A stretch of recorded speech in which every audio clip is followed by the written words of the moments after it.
മറക്കാതിരിക്കാം ഈ പാട്ടുകളിലേക്ക് സ്വാഗതം. ക്രിസ്മസ് ലോകരക്ഷകനായി ദൈവം ഭൂമിയിൽ പൂജാതനായത് മാലോകർ ആഘോഷിക്കുന്ന സുന്ദരമായ സുദിനം ഡിസംബർ 25. എല്ലാവർക്കും മനംനിറയെ ആനന്ദവും ഉത്സാഹവും വെളിച്ചം ഒരുപോലെ പകരുന്ന രാവ്. അതും ബാല്യകാലത്തിലെ സ്മരണകളിൽ മുൻപന്തിയിൽ നിൽക്കുന്ന മഹോത്സവം എന്ന് തന്നെ പറയാം. ഞങ്ങൾ കുട്ടികൾ പാതിര കുർബാനയ്ക്ക് പോകുവാനായി കാത്തിരിക്കുമായിരുന്നു. ക്രിസ്മസ് രാവിൻ്റെ തലേദിവസം രാവിലെ തുടങ്ങും വമ്പൻ പുൽക്കൂടുണ്ടാക്കൽ. വലിയ മരക്കമ്പുകൾ താങ്ങായി നിർത്തി കെട്ടിയൊരുക്കിയ പുൽക്കൂടിലേക്കുള്ള സാമഗ്രി വളരെ മുൻപേ തന്നെ തയ്യാറാക്കാൻ തുടങ്ങും. റബ്ബർ ഷീറ്റ് അടിക്കുന്ന അലുമിനിയം ഡിഷ് ചോദിച്ചു വാങ്ങി അതിൽ മണ്ണ് നിറച്ച് നെല്ല് പാകി മുളപ്പിക്കുന്ന ഒരൈറ്റം. ചാക്കിൽ കരിയില അല്ലെങ്കിൽ ഉണങ്ങിയ ഇലകളൊക്കെ നിറച്ച്, ചിലപ്പോൾ ചകിരിയായിരിക്കും നിറയ്ക്കുന്നത്, കരിയോയിൽ തേച്ച് വലിയ പത്രക്കടലാസുകളും കൊണ്ട് അവ കവർ ചെയ്ത പാറക്കെട്ടുകൾ അരുവി ഇങ്ങനെ സെറ്റപ്പാക്കി പാടവരമ്പത്ത് നിന്ന് പുൽക്കൂട് വട്ടത്തിൽ ചെത്തിയെടുത്ത് മരങ്ങളെല്ലാം ചേർത്തായിരുന്നു അന്നത്തെ വലിയ പുൽക്കൂട് ഒരുക്കുന്നത്. വഴിയെ നക്ഷത്രം കണ്ട് നടന്നു നീങ്ങിയ രാജാക്കന്മാർ, ആട്, ആട്ടിടയർ, പശു, രാജാക്കന്മാരുടെ ആരുടെയോ ഒട്ടകം ഇവരെല്ലാം അണിനിരത്തി വെച്ച് വലിയ കൂട്. ബാക്ക്ഗ്രൗണ്ടിലും അകത്ത് ഈന്തില കൊണ്ട് മേഞ്ഞ കൊച്ചു പുൽക്കൂട്. അതിന് കുറേ ദൂരെയായി ഹെറോദോസ് രാജാവിൻ്റെ കൊട്ടാരം. അത് കാർഡ്ബോർഡിൻ്റെ വലിയ കൂട് സംഘടിപ്പിച്ച് അതിൽ ഈ ചായപ്പേപ്പർ എന്ന് നമ്മൾ പറയും, കളർ പേപ്പർ, പിങ്കൊക്കെ ആയിരിക്കും. അതൊക്കെ നല്ല കൊട്ടാരത്തിൻ്റെ ഒരു ഭാവം ജനിപ്പിക്കുന്ന രീതിയിലുള്ള കളർഫുള്ളാക്കി അതിനകത്ത് ലൈറ്റൊക്കെ ഇട്ട് സംഘടിപ്പിച്ച് വെക്കും. ഇതെല്ലാം ചേർത്ത ഗ്രാമമാണ് വലുതായി ഉണ്ടാക്കുന്ന കൂടിനുള്ളത്. ശരിക്കും ഒറിജിനാലിറ്റി തോന്നും വിധമായിരുന്നു തയ്യാറാക്കൽ. അത് ബത്ലഹേം എന്ന് പറഞ്ഞ ഒരു ഗ്രാമം തന്നെ അവിടെ നമ്മൾ സൃഷ്ടിക്കുകയാണ്.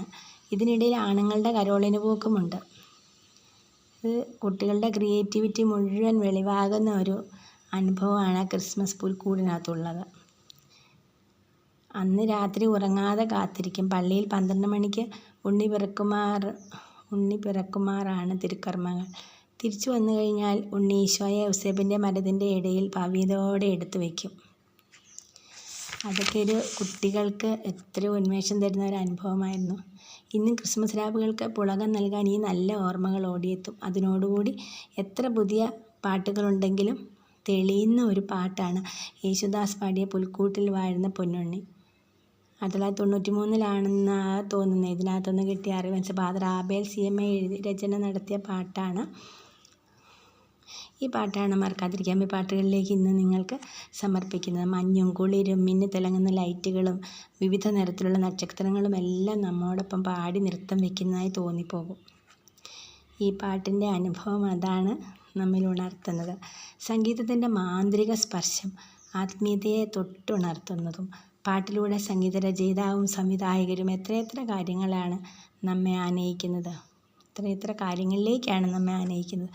മടി മാറ്റി ഉത്സാഹത്തോടെ സംഗീതം സത്ചിന്തകളിലേക്ക് നമ്മെ വഴി നടത്തുന്നു.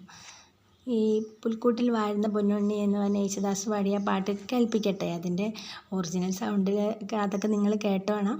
ഞാനൊന്ന് ഓർപ്പിക്കാം. തുടങ്ങാം. പുൽക്കൂട്ടിൽ വാഴുന്ന പൊന്നുണ്ണി നിൻ തൃപ്പാദം കുമ്പിട്ട് നിൽക്കുന്നു ഞാൻ. പുൽക്കൂട്ടിൽ വാഴുന്ന പൊന്നുണ്ണി നിൻ തൃപ്പാദം കുമ്പിട്ട് നിൽക്കുന്നു ഞാൻ. മിന്നും നീലാവിൻ്റെ തൂവെള്ളി കൈകളിൽ പരിപൂർണമേനിയെ പുൽകിടുന്നു.